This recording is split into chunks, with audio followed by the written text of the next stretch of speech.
से लोग कहते हैं पुनर्जन्म नहीं होता, लेकिन आज एक योद्धा महिला का पुनर्जन्म होता है जो बचपन से ही हर चीज को तलवार बनाती है।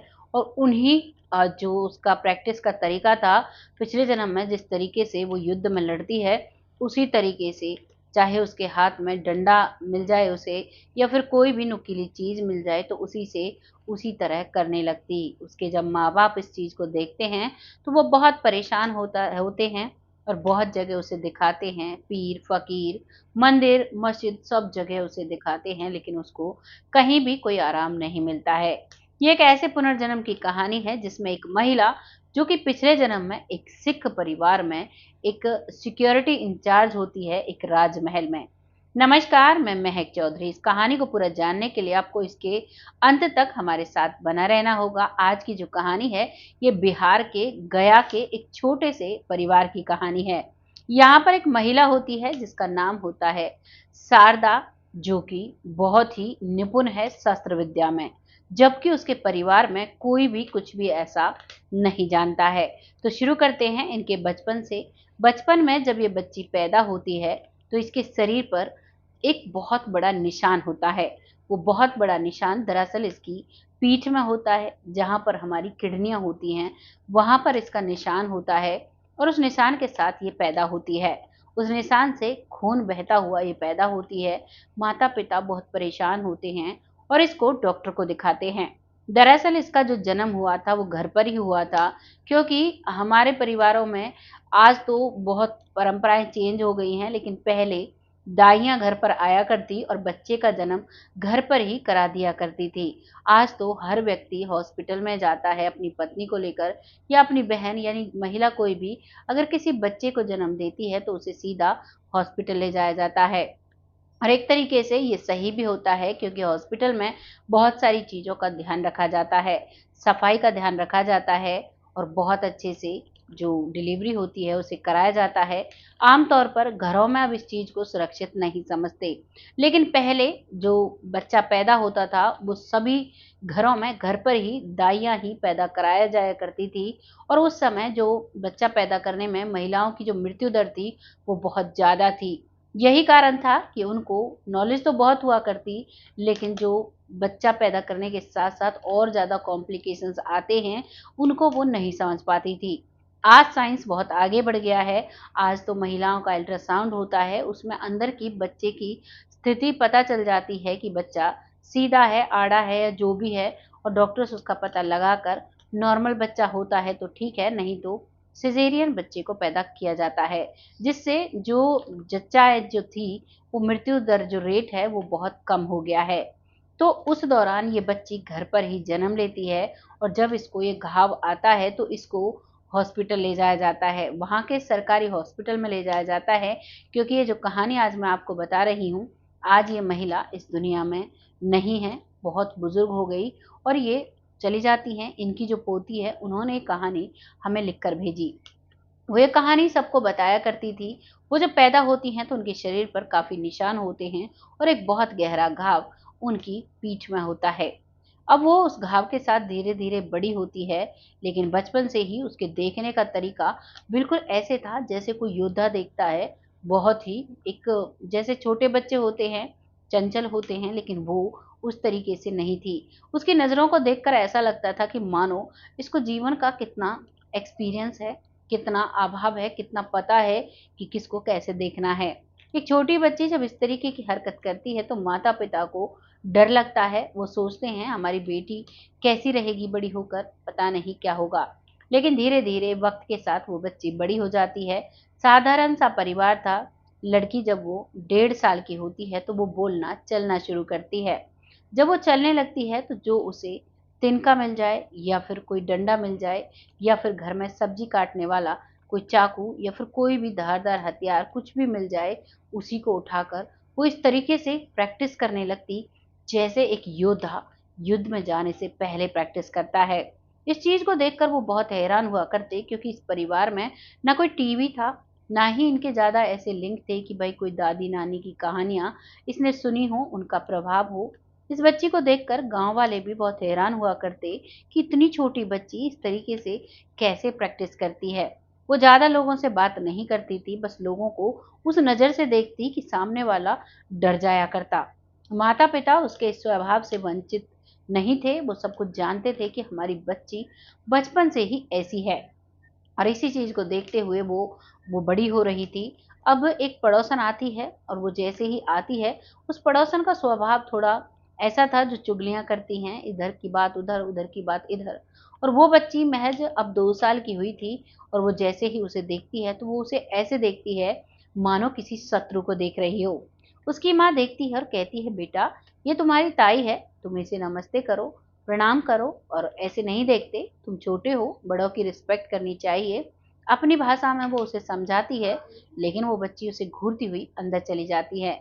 वो महिला वहाँ से कुछ बातें करती है और वहाँ से वो चली जाती है। उसके बाद उसकी माँ कहती है कि बेटा शारदा, तुम इसे ऐसे क्यों देख रही थी? तो वो कहती है कि माँ, ये जो महिला है, ये सही नहीं है, ये महिला गलत है, ये लोगों के साथ छल करती है। एक 2 साल की बच्ची जब ऐसे बात करती है तो माँ को बड़ी हैरानी होती है कि तुम्हें कैसे पता? तो वो कहती है कि माँ, आप देख लेना, आप इनका अंदाज़ा लेना, वाक़ई में ये इधर-उधर की बातें करती हैं, ये लोगों को धोखा देती हैं, इस तरीके की ये महिला हैं। अब वो माँ इस चीज़ पर गौर देती है और जब वो जो बातें वो उसके साथ शेयर करती है, वो बातें पूरे गाँव में पता चल जाती है और वो माँ समझ जाती है कि जो मेरी बेटी ने कहा, वो वाक़ई में सच था। तभी वो माँ अपनी बेटी के पास बैठती है और कहती है कि बेटा, तुम्हें ये सब कैसे पता चला? क्या तुम मुझे बता सकती हो? तो वो कहती है कि माँ, ऐसी बातें बताई नहीं जाती और हमें बहुत सतर्क रहना चाहिए। ये दुनिया एक युद्ध नीति है और इस दुनिया में हमें युद्ध की तरह जैसे एक वीर योद्धा रहता है, वैसे हमें रहना होगा, तभी हम सम्मान की ज़िंदगी जी सकते हैं। उस बच्ची की ऐसी लैंग्वेज सुनकर वो बहुत हैरान थी, क्योंकि उनकी बिहार की लैंग्वेज थी और वो बच्ची एक ऐसी लैंग्वेज बोलती थी कि मानो एक बहुत बड़ा योद्धा उनसे बात कर रहा हो। लेकिन माँ कहती है कि बेटा, ये सब जानकारी तुम्हें कहाँ से पता चली? तो वो कहती है कि माँ, आपको सुनना ही है तो आप सुनिए। दरअसल जो मेरा पिछला जन्म था, मैं एक वीर योद्धा थी। मैं एक महिला योद्धा थी और एक महल में, जो कि सिखों का महल था, वहाँ पर मैं नौकरी किया करती थी। वहाँ पर मेरी ड्यूटी थी कि मुझे राजा के आस-पास रहना है और वो राजा मेरे पिता तुल्य थे, यानी कि मेरे पिता के समान थे। उनकी रक्षा करने का ज़िम्मा मुझे दिया गया था। महल के अंदर मैं खुली घूमती थी और सभी पर नज़र रखती थी, यही मेरा काम था। दरअसल पिछले जन्म में जो मेरे माता-पिता थे, वो मुझे 10 साल की उम्र में छोड़कर इस दुनिया से चले गए थे। वो जंगल में लकड़ियाँ काटने के लिए गए और उन्हें साँप ने डस लिया था और इसी वजह से वो मेरे साथ नहीं रहे और मेरे जो पिता थे, वो राज दरबार में काम किया करते थे। इस वजह से मुझे वहीं छोड़ दिया जाता है और मेरा जीवन मैं वहीं पर बड़ी होती हूँ, वहीं पर मैं शस्त्र विद्या सीखती हूँ और वहीं पर मैं काम करने लगती हूँ। जो राजा थे, जो सिख राजा, उनके लिए मैं एक बहुत ही एक विश्वसनीय इंसान थी और वो मुझसे जो कहते, वो मैं पूरी सेवा भाव से उस काम को पूरा किया करती। एक समय की बात है जब वो राजा अपना कार्य जो राजकार्य थे उसे देख रहे थे, तभी एक व्यक्ति उनके पास आता है और कहता है कि मुझे मदद की ज़रूरत है। राजा उनकी मदद करने के लिए तैयार होते हैं क्योंकि वो दौर था जब कोई आपकी शरण में आए, चाहे आप किसी भी परिवार से रिश्ता रखते हो तो आपको उसकी मदद करनी चाहिए। और वहाँ पर वो भी मदद का वचन दे देते हैं और राजा की सेना उस व्यक्ति के लिए लड़ती है क्योंकि वो व्यक्ति भी किसी इलाके का राजा था और उस इलाके को किसी ने जबरन छीन लिया था। वो सिख जो राजा है उसकी सेना और वो महिला योद्धा जो शारदा है इस जन्म में, वो उसकी मदद करते हैं और वहाँ पर युद्ध लड़ा जाता है। उस युद्ध को लड़ने के बाद उसे वो जगह दिला दी जाती है। लेकिन युद्ध पूरा हो चुका था क्योंकि उस समय खेमे लगा करते थे। आज के समय में उन्हें टेंट, तंबू बोलते हैं। वो तंबू लगा करते थे, उनमें वो विश्राम कर रहे थे। सुबह उन्हें अपने राज्य महल लौटना था। उनका काम पूरा हो चुका था, लेकिन जिस राजा ने उस जगह पर कब्जा किया था, उसमें से एक व्यक्ति बचता है और वो व्यक्ति धोखे से शारदा की पीठ में छुरा भोंक देता है और वो उठती है, पीठ में छुरा लगा हुआ है, अपने हाथ से उसे निकालती है और निकालने के बाद उस व्यक्ति का सर कलम कर देती है।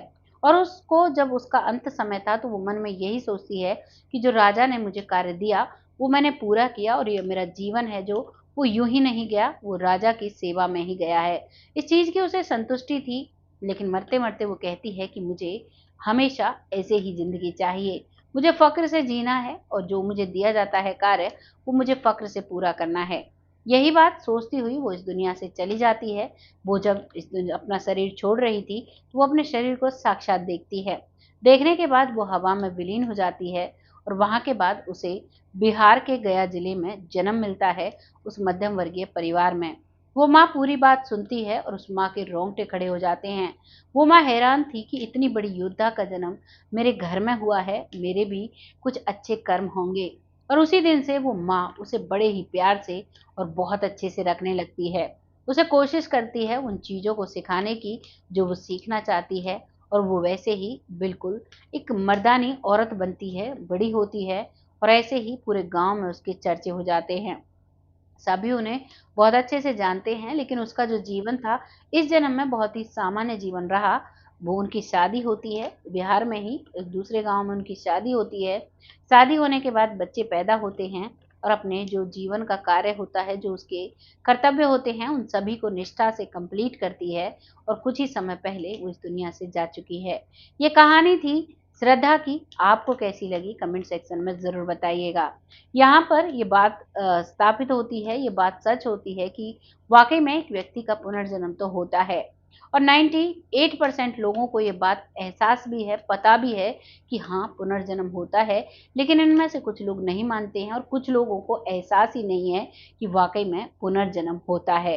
तो आपको जैसा भी लगता है अपनी राय कमेंट बॉक्स में लिखिएगा, लोगों के साथ शेयर करिएगा। इन वीडियोज़ को लाने का, किसी का दिल दुखाने का हमारा बिल्कुल भी कोई उद्देश्य नहीं होता।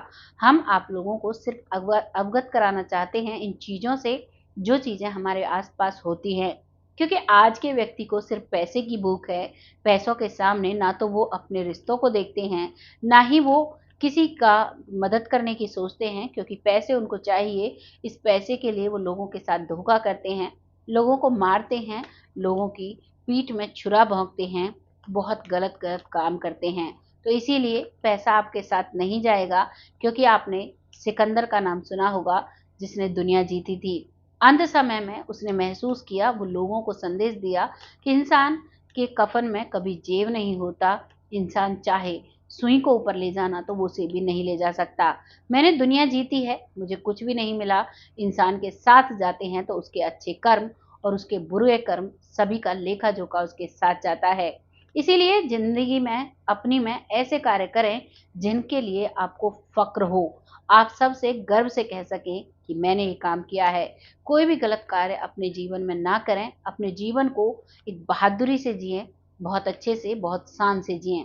आपको जैसी भी कहानी लगी है लिखिएगा ज़रूर। बहुत जल्द ऐसी ही किसी सच्ची और अच्छी स्टोरी के साथ आती हूँ। तब तक के लिए जय हिंद, जय भारत।